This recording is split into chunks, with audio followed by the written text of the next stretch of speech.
Welcome into the best in true crime talk radio. I'm Tim Dennis, and this is True Crime Tuesday. I tell you, folks, we're between Christmas and New Year's, and at this time of year, we have kind of a interesting show to bring to you, and today definitely is an interesting show to bring for you today.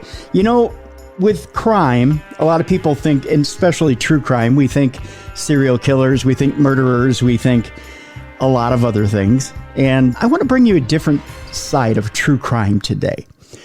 Of course, crime starts with laws. We enforce those laws. And a lot of times we talk about the dirtier, grittier side of crime. Today, I want to talk about those laws. And I want to talk about how you change those laws when you don't like those laws. I know that seems a little unusual to you. And we're going to get into how every citizen can get into your community, influence your leaders, impact your world. And we may talk about some of the sillier laws that are on the books. We'll do that a little bit. We'll talk about some of the more serious laws that are out there and how you can influence those as well, from your city level to your community, state level to maybe even your national level. There's a lot of things going on there that have people upset. And you know what? This is going to be a show that is probably going to get you upset.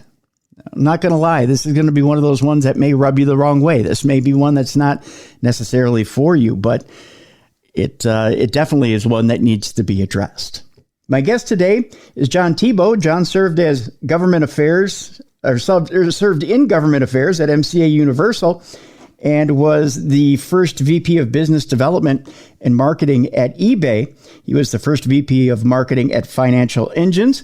John has been published in Association News, Manufacturing Today, and Millennial Magazine, and has been interviewed on radio affiliates for ABC, CBS, and NBC. John also holds a bachelor's degree from Ryerson University and an MFA from UCLA. John also has a heart for helping people to be heard.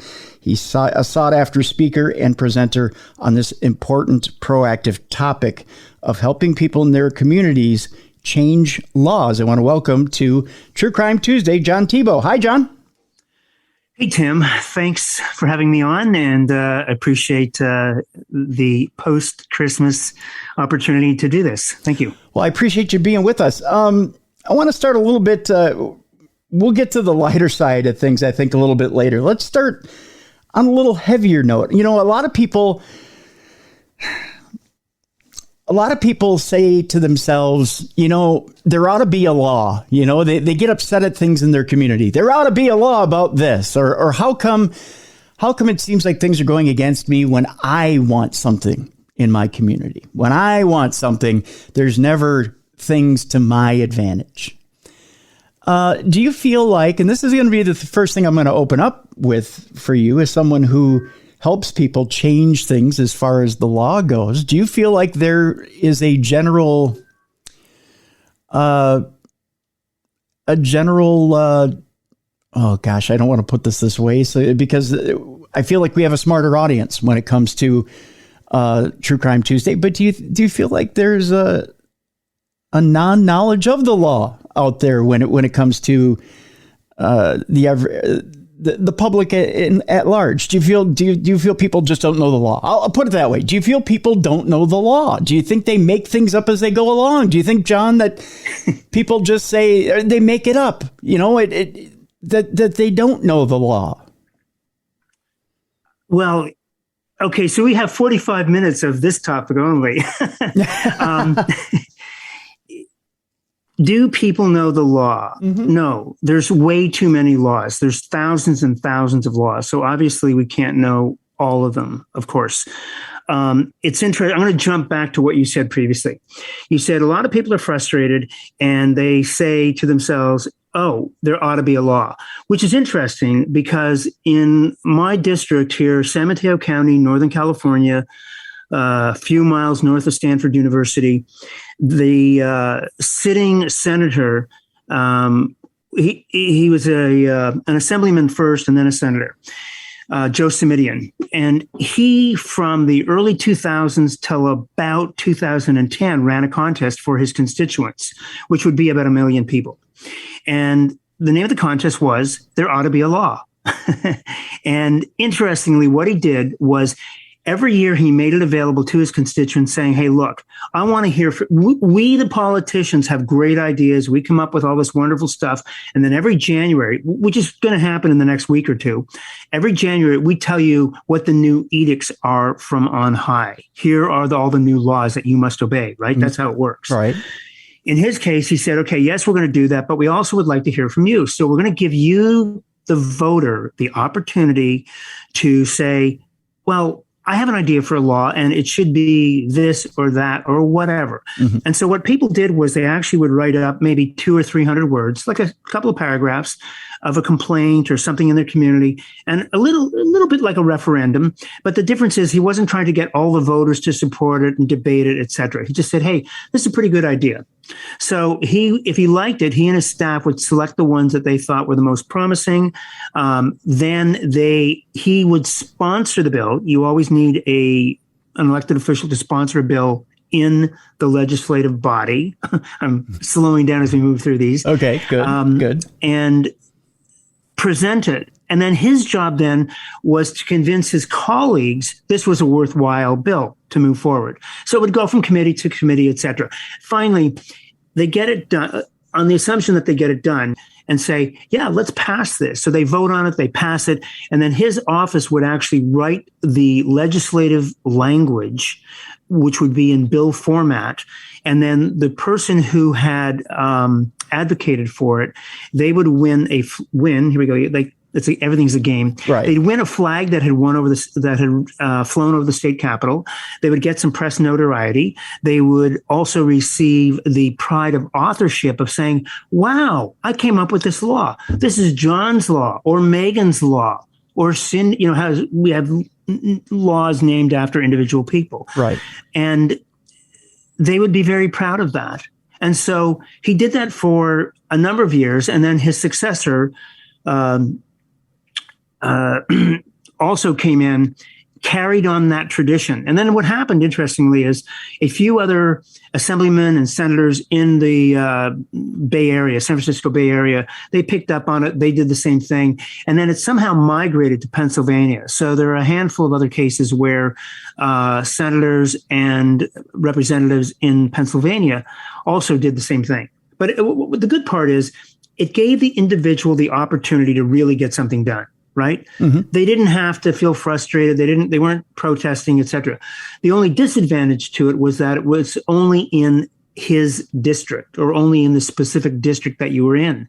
And if I talk to politicians in other areas, they would say, well, or other people in other districts, they'd say, hey, why don't we have it in Texas or Georgia or Wyoming? And I'm like, well, your guy's not doing it or your gal's not doing it. But I thought it was a great way to give people a voice. And when I spoke to him, this is a while back, but when I spoke to Senator Simidian, he said that citizens came up with ideas for laws that we had no idea what they were, but they were things that we never would have thought of, which I thought was very nice. Yeah. So, well, you bring up something that I think it might cause confusion in the marketplace, for lack of a better term. You have John's law or Megan's law or something to that effect. To the average person on the street, if I were to ask somebody what Megan's law is, they may nod their head like they know what it is. But I don't think the average 9-to-5er or someone out there, the average person out there on the street who's going to the grocery store, if you stop them and you have a microphone in front of their face and a camera there, if you ask them what Megan's law is, they can tell you what it is off the top of their head. It's nice to have a law named after somebody, but do they know the content of what it is? I don't think the average American can tell you if you have a project or a law named after somebody, what it is or what the content of it is. I know that it's a passion project for someone who's been murdered to have a law named after the person who's been murdered, or something that a wrong has been done to this person to have that law named after somebody. But without a description of what it does or what it says or what it is, do we really know what it is? Yeah. I think as individuals, we are generally single issue voters. Maybe we vote on 2 or 3 things because that's what we're interested in. But I think to echo your point, if you ask people what are the top couple of issues that you're interested in, they would, if they had any at all, they probably might say 2 or 3. Like, I care about climate change, the environment, and the border, or now the vaccine mandate situation. Yep. So they kind of know what the top media things are. What's interesting is the politicians, for the most part, would have 10 or 15 of those, and they would know the issue. They would know the bill number, the name of the bill. They would know where it is in terms of, are there similar bills, et cetera. And this just has to do with, that's their job, their level of interest, et cetera. And advocates would have the same thing. I mean, I've spoken to people who are into women's rights, and they know all the bills and all the issues related to that and the history, et cetera. So you're right. It is a passion project that the thing that you're interested in is going to be one of several things. You're either going to advocate for a law or a bill that you want to see get done. You're going to be a proponent of that. Or you are going to be a person who wants to stop something from happening. It's just those are kind of your 2 positions on an issue. So you start with the issue, say, what is it? What does it hope to accomplish? And then what is your position? Are you for it or against it? And often, what we're seeing is a lot of, let's be against this. Let's stop drilling in Anwar. Let's stop doing this thing, or stop people from, crossing the southern border. So in other words, if they're negative in terms of stopping, it's kind of more passionate and easier than it is to say, hey, let's save the whales, or let's do malaria vaccines in Africa, or let's decide that politicians should have term limits or something. Right. Those are harder to get done, actually. Yeah.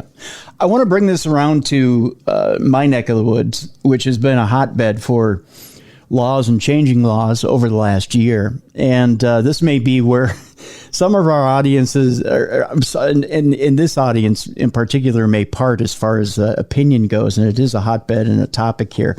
We're not going to cast aspersions one way or another politically as far as where this goes, but we are going to bring up the subject. It started with the killing of George Floyd in his death here in Minneapolis. And it goes to where we are right now in Minneapolis. And we just got done with the trial of Officer Kim Potter of the Brooklyn Center Police Department. And we are now at a point, John, where we've had some interesting things happen in Minneapolis, St. Paul, now Brooklyn Center. And it does have to do strictly with laws and where we are on the books with police officers and laws. And let me flesh this out a little bit more for you and where I want to go with this question. Derek Chauvin's convicted. And we've noticed laws are changing now as a result of this. And I want to start with Derek Chauvin. I want to get your take on this. When Derek Chauvin is convicted of I believe it was murder or manslaughter. I'm not quite sure. I have to look that up. Yeah. I'm sorry, I don't have that in front of me. When he's convicted, that law changes, or there's a law that changes on the books here in Minnesota, and it had to do with intent. Mm-hmm. And the sentencing changed. So instead of the 25-year rule or the 20-year rule that he got, the sentencing changed and it went to manslaughter. That's what it was. He got convicted of murder. It went to manslaughter because intent couldn't be proven. Right. So it got reduced. Reduced. Sentence got reduced. In that, now that's not a law that anybody can do anything about in the community. Am I right? Generally, yeah. I mean, I think sentencing guidelines are determined by, again, either the courts or the legislative body, but they're already pretty much set up. So the court has some discretion about if it's like a penalty for, what you did. Mhm. If it's this level of severity, then it's going to be a penalty from 3 to 5 years, let's say, and $1,000 fine. Yep. And if it's less, it's going to be a penalty. The judge has to rule on whatever the guidelines are. So those are, I think, determined by the, I don't know if it's the Bureau of Prisons or, where. I mean, that's kind of in the woods on that. Mhm. But generally it's not something that, or the judiciary, but it's not something that the average citizen is going to come forward and say, I've got an idea. I want to change the sentencing guidelines for murder 1 versus murder 2 or manslaughter, those kinds of things. Right. And what the meaning of intent is. I mean, these are very anachronistic legal terms related to the act. Okay. So then from there, the Fed comes in and says, we want civil rights charges to come up, not only just on Derek Chauvin, but the other 3 officers as well. Mm-hmm. So that's a separate thing that comes in. Right. Meanwhile, in Minneapolis, and this has happened also in Oregon, as we were talking before the show, you have the defund the police movement, which is going on, which here in Minneapolis, we actually had a referendum come up and it came up to a public vote. Now, this is where your expertise comes in, and this is where I kind of want to get your opinion. We talk about changing laws in the community.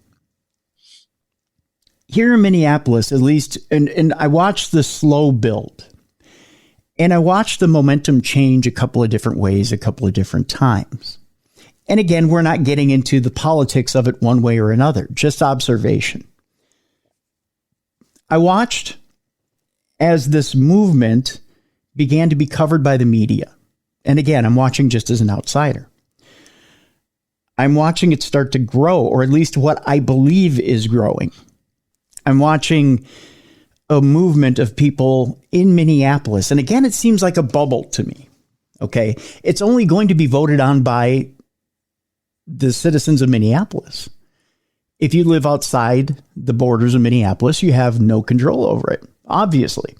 But if you live in the suburbs of Minneapolis, obviously you may have business in Minneapolis. You may work in Minneapolis. You may go to Minneapolis to go watch the Twins or the Vikings, or, you may go to the theater district and enjoy a play, or you may go there for a concert. You may have business in Minneapolis, or maybe you own a business in Minneapolis.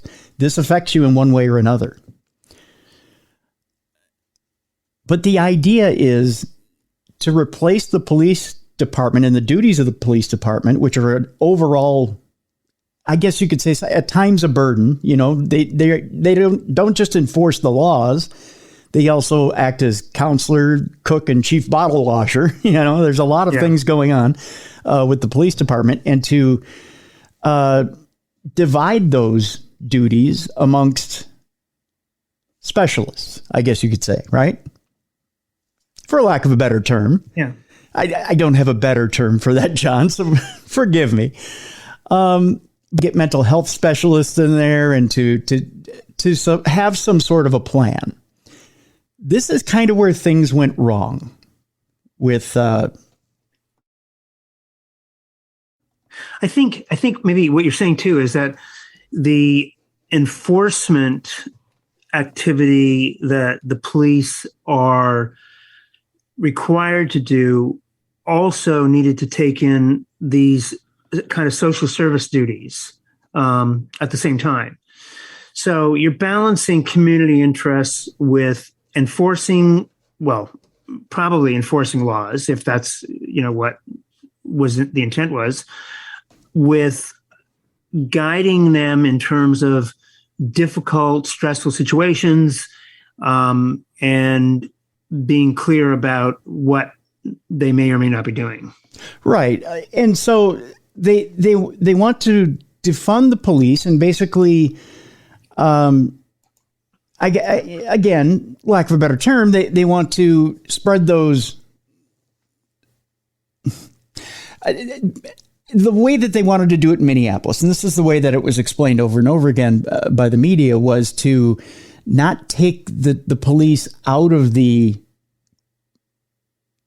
I don't want to use diorama. They don't want to take them out of the plan. They're still involved, but their role is reduced. Yeah. Okay. So they still have a role, but it is definitely reduced and they're to be retrained. That was my understanding. Right. Okay. But they would become something else, which I didn't understand what that was. There was no plan here. And so and there was different things that were going on before the election. So they had a question as to how it would be put on the ballot, how this question would be phrased on the ballot as to how you wanted to vote on this. So it went through several different iterations as to how the question would be listed on the ballot, which was confusing as well. Did you read it? I did read the question.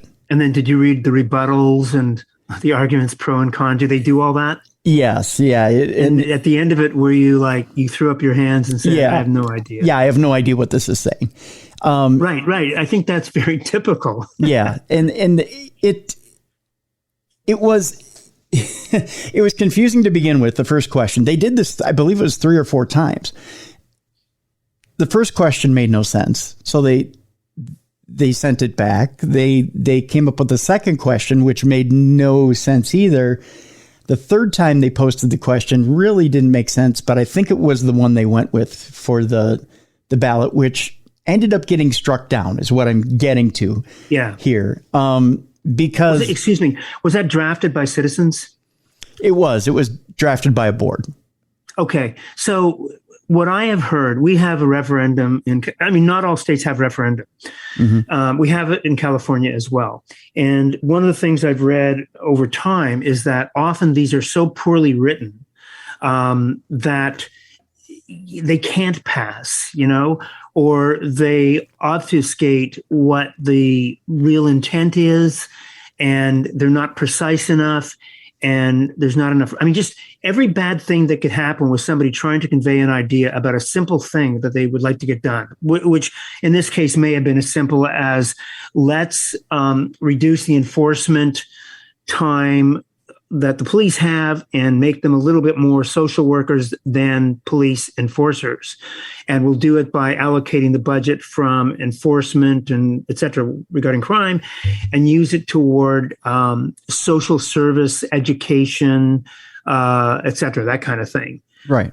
And so that's a complex idea. The more complex it is, the more likely it's going to just be crazy, and you're not going to people aren't going to understand it. And like you said, you read the ballot measure, so you are not alone when you say that you got through it, and at the end you were as baffled as the next guy. And you're just going to go, well, okay, I don't even know what this is. It wasn't even common. It wasn't even that clear cut. You put it much more clear cut than they would have. They mentioned nothing about moving the responsibility of the police to social services or anything like that. It was just kind of a vague mishmash of words that weren't clear as to what it was you were voting on. But everybody kind of got the idea as to what we were voting on. But the thing that came up before the referendum, I think it was probably 2 to 3 weeks, maybe even 4 weeks before the referendum took place, was everybody knew what they were voting on, but it was also clear there was no plan in place. Chief Ferradondo, who is the outgoing now police chief of Minneapolis, he's decided to resign, made it be clear that he was, and this kind of got him in some hot water because he stated he had an opinion about this, which he's not supposed to do by the letter of the law. Basically said he wasn't in favor of the referendum because it had no plan. There's no plan for what you do after this is passed. Right. He doesn't know what the role of the Minneapolis Police Department is after this gets passed. We're all kind of, I think that's called bad policy. Yeah. You draft something and think, okay, this sounds, academically very good. Let's just run with it. But it's like a leader in a company, a CEO in a company saying, okay, here's the marching plans. We're going to go do this thing and our sales are going to increase or we're going to get it done. Just make it happen. Right. It's like, okay, great. And then on the execution side, everybody down below that is like, Well, how?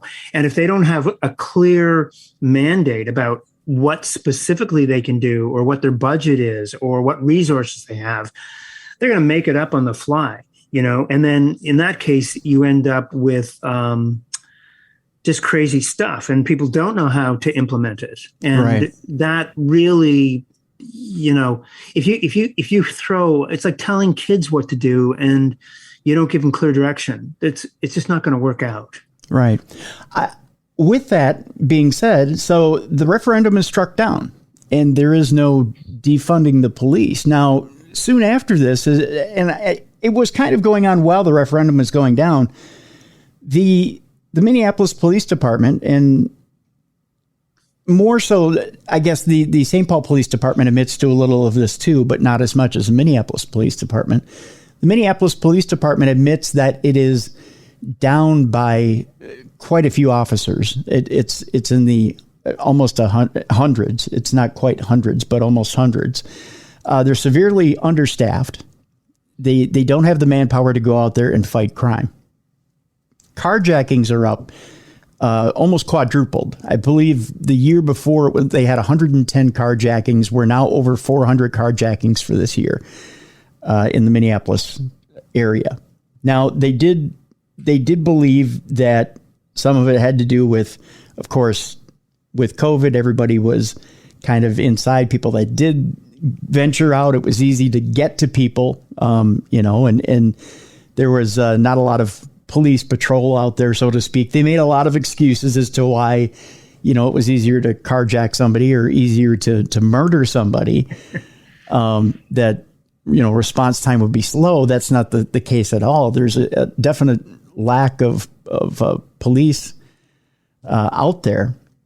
You can directly tie the lack of manpower of the Minneapolis Police Department to what happened right after the riots in Minneapolis. Right after the riots in Minneapolis, there were a lot of policemen and women who decided to take early pensions, who decided to just quit after the 3rd precinct was overrun. And there was that lack of manpower. They haven't made up for that manpower. I know Chief Arredondo was trying to be the liaison between the current police force and to try to recruit more or to get more police into the Minneapolis Police Department. But crime is severely up in Minneapolis to the point now where you're having a hard time getting people to go into Minneapolis from the suburbs.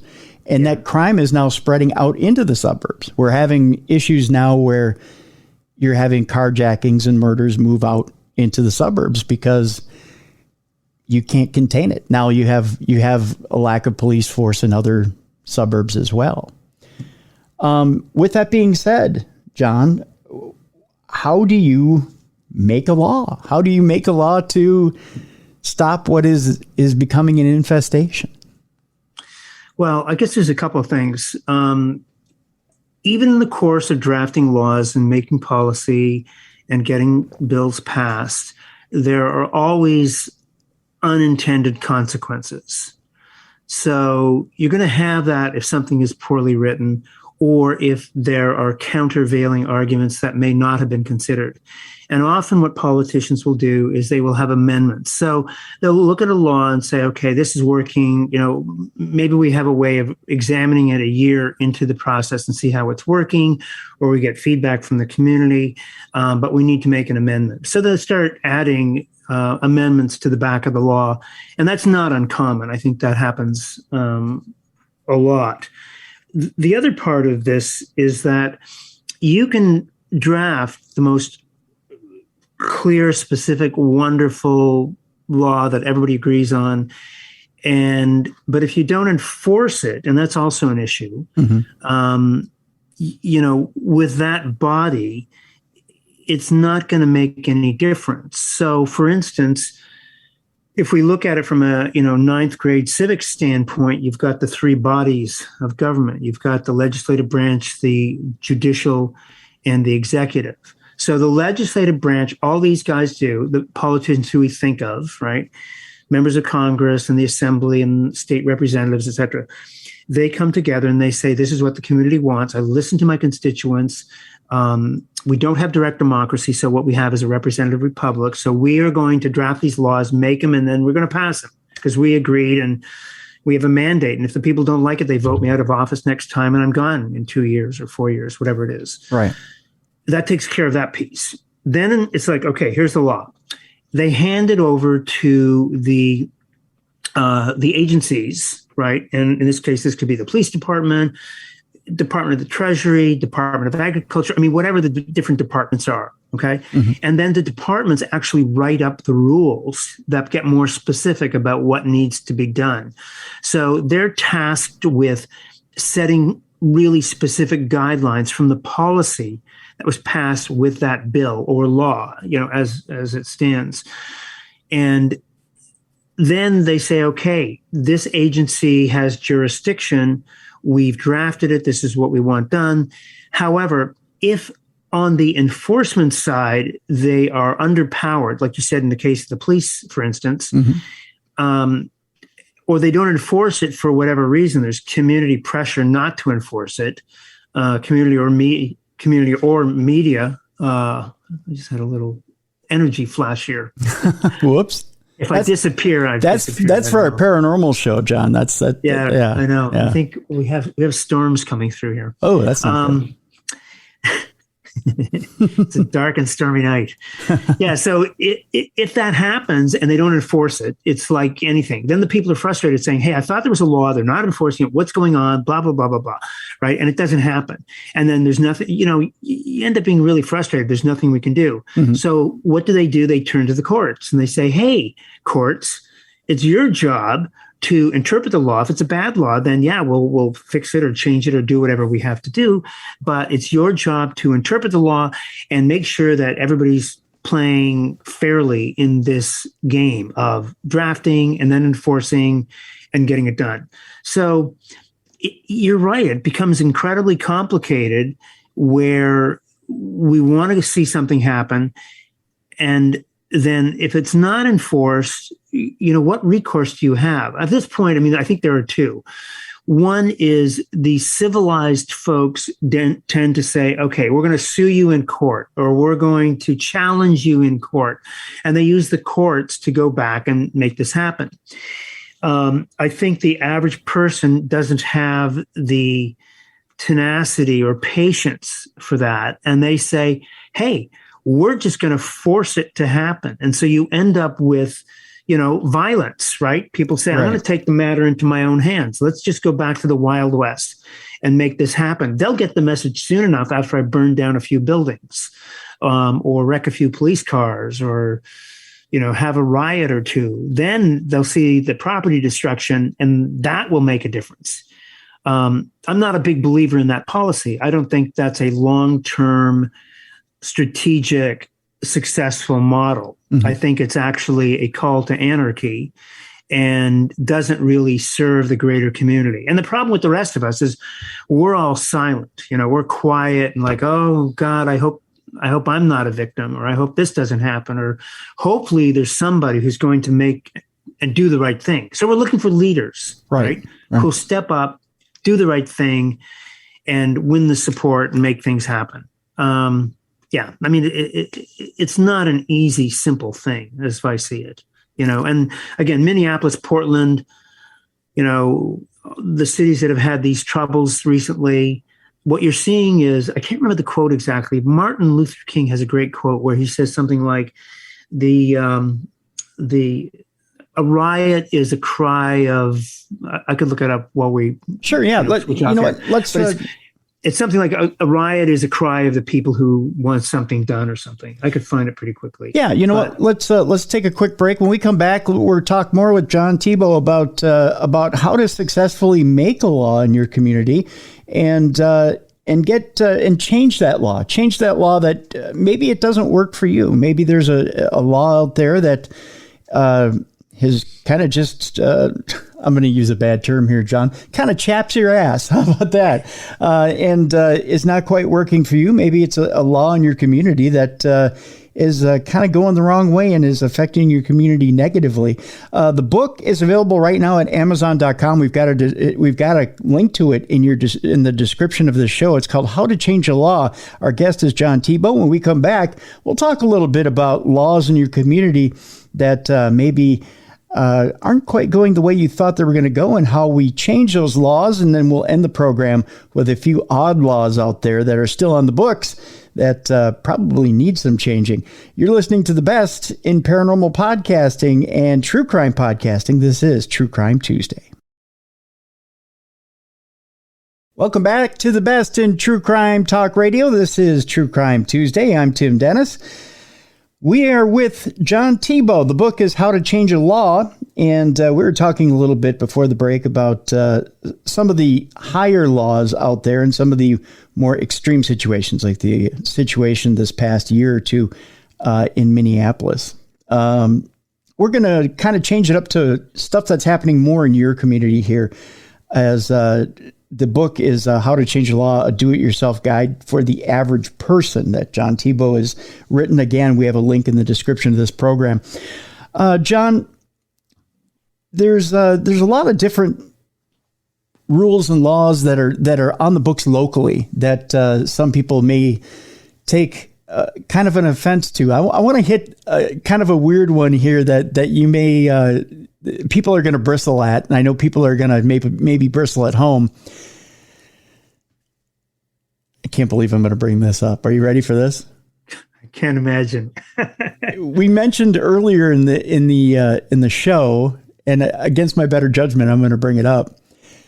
There are a lot of shop owners that require you to wear a mask when you go into their shop, and there are some people that bristle at that. I understand for the better good of people, and I was raised just to look after your fellow man, and if it makes sense, you just look after somebody. If you don't want to get somebody sick, then just do it. I'm immunocompromised. Okay, so I've just been wearing a mask everywhere just because I don't want to get sick, and that's just the way I am. Whether you think it works or not, I'm not one to judge. But let's talk about the legality, because a lot of people think, well, you can't make me wear a mask in a store. Okay. You just can't do that. It's my right. It's a law. I hear this a lot from people. It's a law. You can't make me wear a mask. I have a freedom not to wear a mask. Clear this up for me for a second, John. Gee, I don't know if I can. It's a hot topic. It is a hot topic. There's so many, avenues you can go with this. Mm-hmm. I wanted to follow up on where we left off. Sure, please. The first half. Yep, please do. With the MLK quote. Yep. Go ahead. Which I since found. But he basically, and again, it may be a little bit out of context, but Dr. King said that riots are the voice of the unheard. Ah, okay. And I thought that's really pretty interesting, because it's their method of saying, man, they're not, think about it. I'm mm-hmm. frustrated. They're not listening to me. I can't get anything done. I'm just going to right? Mm-hmm. Explode. And therefore you have that kind of explosion. The same thing is happening where you have resistance to being told what to do. I think as human beings, for whatever reason, maybe our parents told us what to do ever since we were little kids, Yeah. For a lot of us. And then you grow into the fact that, I have teenagers, right? So mm-hmm. who started driving the last couple of years, going off to college. And you kind of have to say, look, there's a sign. It says no parking, right. And there's a penalty. If you don't, you can park there all day long, but pretty soon it's going to cost you $75 a ticket every time you do it. And if you keep doing it, they're going to boot your car. And if you keep doing it, they're going to tow the car away. Right. In other words, you're going to experience loss. Right. And ultimately people are like, how can they do that? That's not right, or whatever. And, my son says that, like, they can't do that. That's not right. But he's not going to do anything about it. For him to challenge a parking law on a private university, yet not have a placard or whatever, that's that's like inviting him to step into the bureaucracy and try to solve a complex problem. Right. So I think the same thing, the idea that a store owner who is on private property, can they set a policy? And the airlines have done this, right? Little by little, but certainly the store owners are doing it too now, where they say, look, you can't bring guns into the store, and safety is the overriding concern. So there's always a reason. This is for the safety of our customers and the security of the people and our employees, et cetera, et cetera. That's a big part of it. So they position safety versus the freedom to choose to do what you want, right? And it's interesting, and this will probably get me in trouble or you, one of us in trouble. Let's go for it. Why not? But the whole issue with women's rights, where it's like, it's my body. If I decide that I want, as a woman, I decide I want to terminate a pregnancy, I can do that, and I can do it right up until the last trimester or whatever, because it's my body. I control it. The state can't tell me what to do, right? And we have now put that into law where we say, yeah, they have that right. And for most states, I mean, it's getting challenged a little bit now with Roe v. Wade. But for the time being, it's still in place, and women have a right to choose, right? And you can take any position on that. I mean, exactly. It's a very emotional issue, regardless of what side you're on. Exactly. The same thing is happening with the mask thing. They're saying, well, if they have the right, and again, we start having this moral equivalency where we say, let's equate this to that. So if women can choose to terminate a life if they want, and because it's not harm, and then you start making arguments around it. It's not harming anybody. It's just me. It's my body, whatever. It doesn't cost the state anything. And it may or may not. I do know single mothers who end up, on welfare or whatever. So at some point it may cost the state something, and they're there for other people. But in the case of the mask mandate, I think that's tricky. If you're on private property and the store owner says, if you want to come into my store, and the restaurants are doing this now too, right? You want to come into my store or my restaurant, we now require our policy. So it's policy, right? It's not law. Right. Our policy is that if you want to shop here or come in, we require that. And they may or may not enforce it. Some of them, I know store owners don't like enforcing it. They don't want to be you've heard this, they don't want to be the mask cop, right? Telling people, hey, you better get out, or we're going to call the police, et cetera, et cetera. So it becomes very confusing. In the case of, federal offices, or the airport or any of this other stuff, they have the enforcement power. So they can say, hey, look, you can't get through our security gates unless you have done these things. And unfortunately, it's a tricky thing. I saw probably 3 or 4 weeks ago, somebody did a cartoon where they took the current mask mandate scenario and all the masks and all the vaccination stuff, and they went back 100 years. And I think a lot of what's happening today also happened back during the 1918 pandemic as well. So if you go back for polio or the flu or measles or any of these things, they went through the same thing. Maybe we didn't hear about it as much because we didn't have the kind of media that we have now and social media where people have the ability to speak about it. And we were more compliant and we said, okay. But I think it's interesting. Some of the people who said, hey, look, you want to see the people who didn't get the polio shot? There they are. They're really in a very bad way. And not that everybody who was exposed to that virus is going to succumb to those health problems. But for those who do, ruins your life, And again, you're going through the same thing that we're going through, all of us actually all over the world, And so I think the administration, the leaders are trying to manage this as best they can.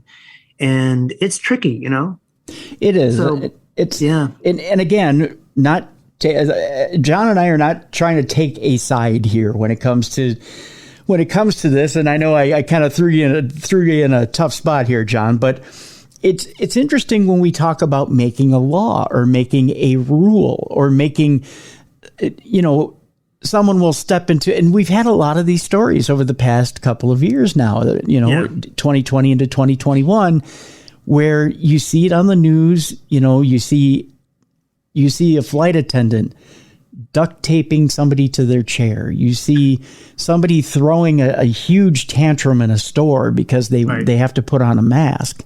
Right. And you say to, and it gets to a point where an officer of the law does have to be called in, or, and you think to yourself, okay, a line has been crossed. We've gone from a little bit of a civil unrest to now the law is being called in. Yeah. Because of an act of civil disobedience. Right. And you think to yourself, is this manpower that could be used elsewhere? Because this is something that two people ought to be able to work out. It's something that, if somebody wishes something and it's their private property, it should be worked out. Well, it's the no shoes, no shirt, no service thing. Right.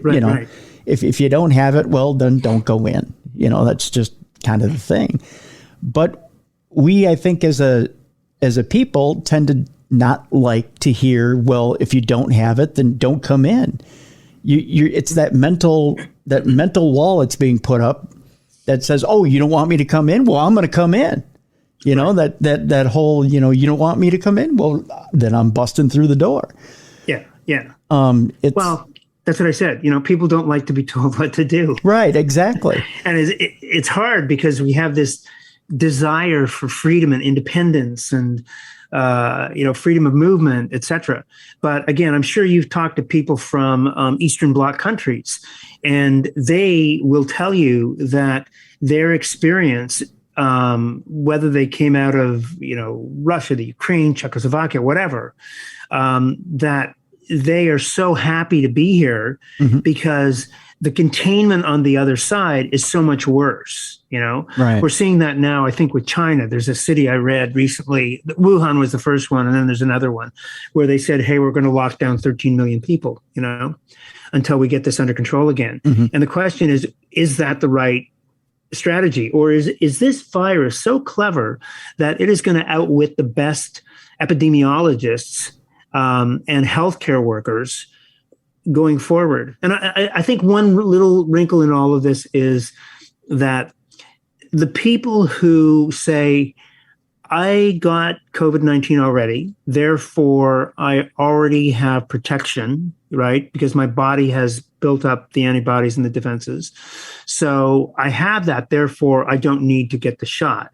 So that's a small wrinkle. Maybe, different administrations will come around and say, you know what, we're going to do testing. And if we discover that, in fact, you're an asymptomatic carrier. But if you're not a carrier and you're asymptomatic and it shows that you're not transmitting and you're not going to get it again. But I know that people have gotten it twice. Yeah. So, I was going to say that doesn't work. I know. Yeah. But see, I think we're testing because we're in unknown territory at this point. And so that's kind of what happens. I mean, scientifically, it doesn't work. I mean, I've had it twice now.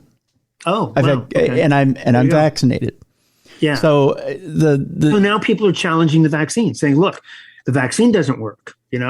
I wouldn't say that it doesn't work. It brings down the potential symptoms, but I wouldn't say it's more like it's a nice aid to keep from dying. That's a great way to put it. But and I've heard people too say, those who have had it and had it seriously, they're saying this was like hell week, or longer. Yeah. Like I would never wish it on anyone. Right. So I think it's different for everybody. And again, it's the same thing with the shots. I've heard people say, oh my God, it put me in bed. I had the booster, I had the second shot, whatever, put me in bed. My arm was sore. I couldn't get up. I was hallucinating, whatever it is. And then there's others who have gotten all the shots and like zero reaction. Yeah. Like, got the shot, no big deal. It was like the flu shot. It does different things to different people. I had COVID before there was any vaccines or boosters. I was like one of the like in that first month that people were getting it. And I thought I was going to die. Yeah, I really did. It was as close to death as you could come. Wow. And then I had it right around Thanksgiving again, and I was vaxxed and boosted, and I had to go get monoclonal antibodies because I was starting to turn that corner. But for 7 to 9 days, I was not as bad as I was that first time. Yeah. So it did cut down the symptoms quite a bit. It kept me out of the hospital. Right. So there is some use to it. There is some use to the vaccine, but would I call it a vaccine in the traditional sense? Probably not, because you know, like a flu vaccine keeps you from getting the flu, right? Yeah. So, and this is just my opinion. Yeah. Well, and your experience too. And my experience. And that's going to shape, your behavior. Yeah. As it is for anybody. I know people who refuse to get the vaccine. Rarely wear a mask, and they're just out in public doing whatever they feel like doing. Right. Yeah. And they don't care. So, what's the right answer? I think I don't know. It's really, I think it's up to each individual at this point. Yeah. For me, the right answer for me is to keep getting the boosters and everything because it saved my life. Right. That's my answer. And that's only my answer. It's not the answer for you, John. It's not the answer for the people who are listening. It's just my answer. And that's the correct answer. It's just my answer. And I won't push my answer on anybody else. Right. Because that's the way it has to be. I just know what's right for me. And I don't push my agenda on anybody else. And that's the way it is. But I do try to keep the people around me as safe as I can. I do, knowing that I've had it twice, I just know that I will put that, I will put the cloth or the N95 mask on myself because I don't know what it is I'm spitting out of my mouth onto you.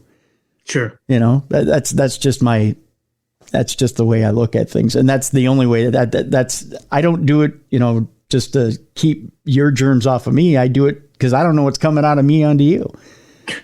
Oh my. I know it's so complicated. Let's get off that subject and let's talk a little bit about some other weird stuff that's out there.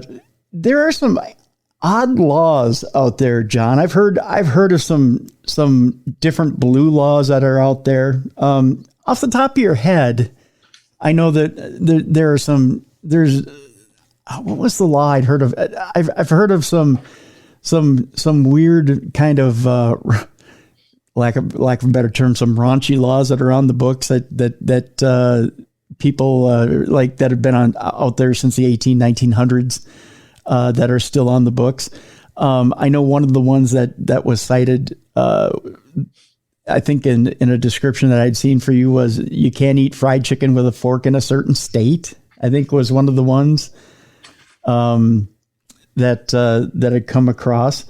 Now, I want to ask you this. Some of these older laws that are on the book, why do they stay on the books for that long? And why would someone not kind of go over the books and take a look at these laws and say, why can't we get rid of them? Or why can't we just kind of sweep them away? Yeah.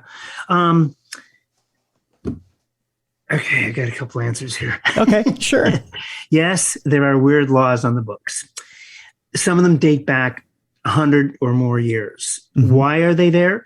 Some of them seem so arcane and bizarre that it's hard for me not to believe that some local person in their local town hall said, you can't wear purple hats on Thursday and go to church or whatever, right? Mm-hmm, right. Because their neighbor did that and they didn't like him.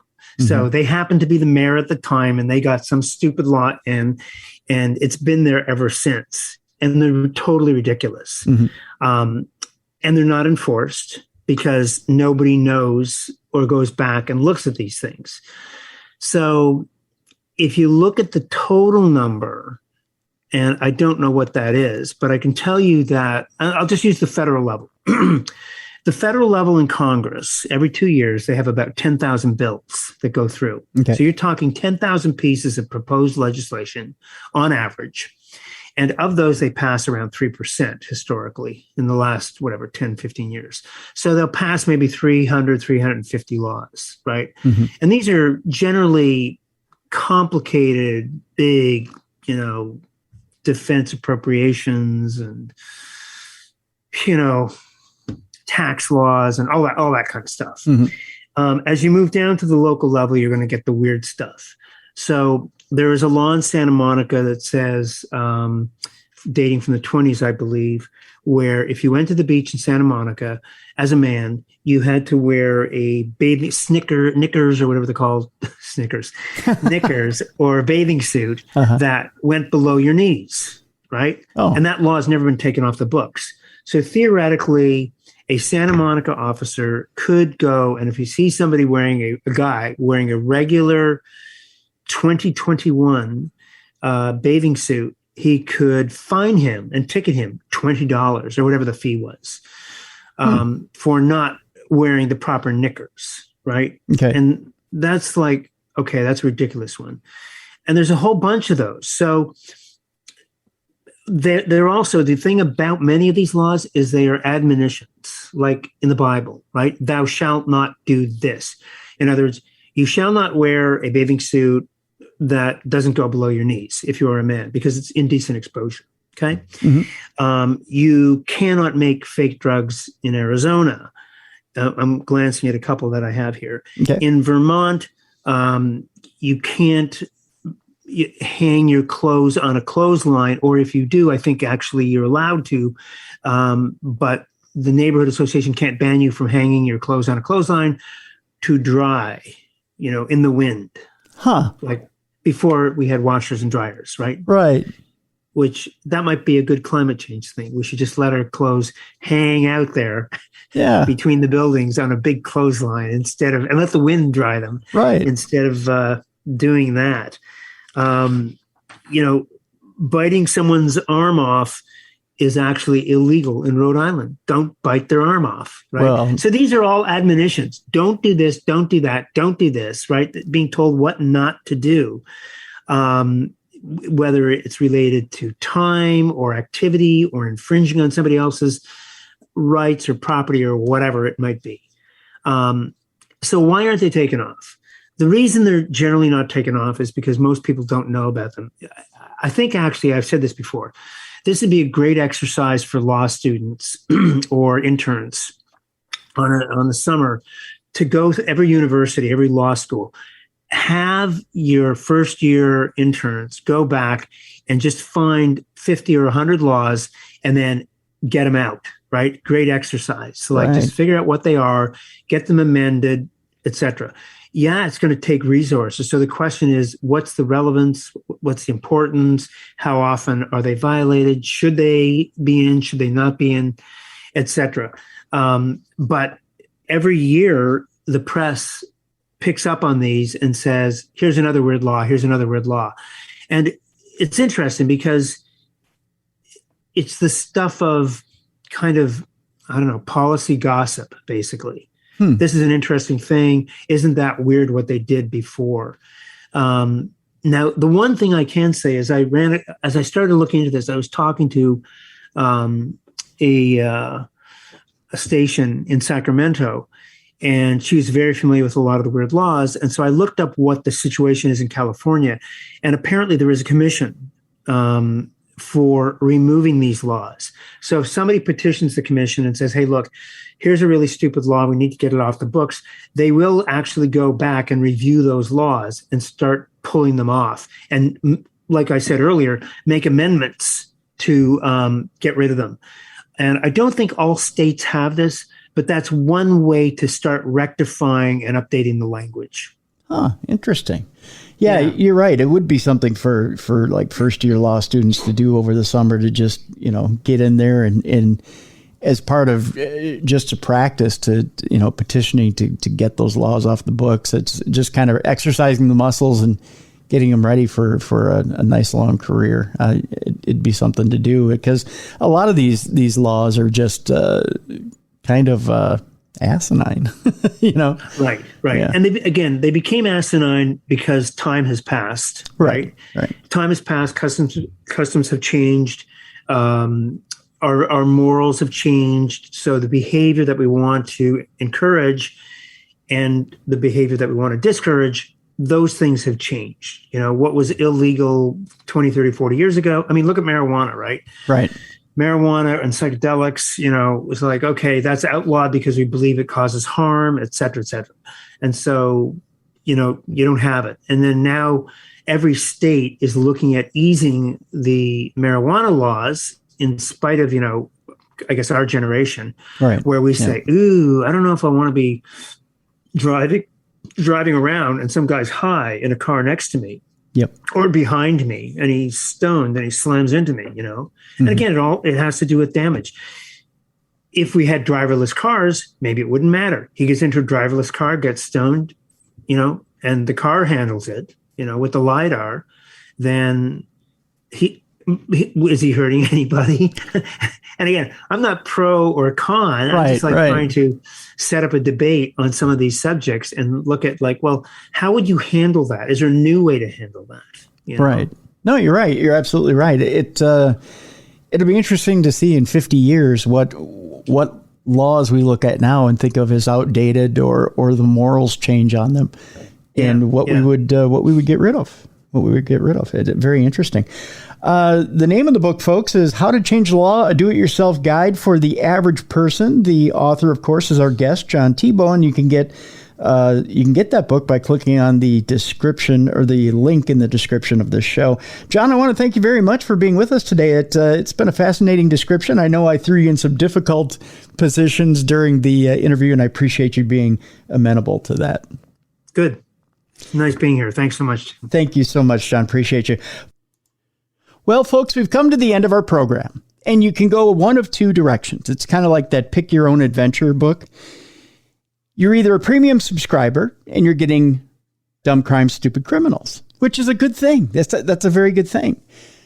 But if you're getting this on the regular feed, this is where we would bid you adieu. But you're saying to me right now, Tim, I want to hear Dumb Crimes, Stupid Criminals. How do I go about doing that? Well, it's really simple. Here's what you do. Go to Stitcher.com and sign up for their premium service. It's really simple. It's just $5 a month. And with that premium service, not only do you get Dumb Crimes, Stupid Criminals on top of True Crime Tuesday, you also get Darkness Radio commercial free. That in itself, well worth the $5 a month. But you also get hundreds of Stitcher programs commercial free every single month. Not that I'm trying to drive you away from Darkness Radio or True Crime Tuesday. Oh, no. I'm trying to expand your podcast horizon. Just think of it that way. I'm trying to lure you in, if you will, to the world of podcasting and the great things that are out there for you. See, look at me. I'm expanding your audio horizons. That's a good way of putting it. See? So do that right now. Go over to Stitcher.com. Explore Premium, if you will, for just $5 a month and enjoy everything that's there for you in the Stitcher Premium universe. And by all means, get Darkness Radio for commercial free for $5 a month, and also enjoy Dumb Crimes, Stupid Criminals on the premium side of True Crime Tuesday. We really do hope you enjoyed today's episode of True Crime Tuesday. We'll be back next week with a brand new episode of the best in true crime talk radio. We'll see you next week. I'm Tim Dennis.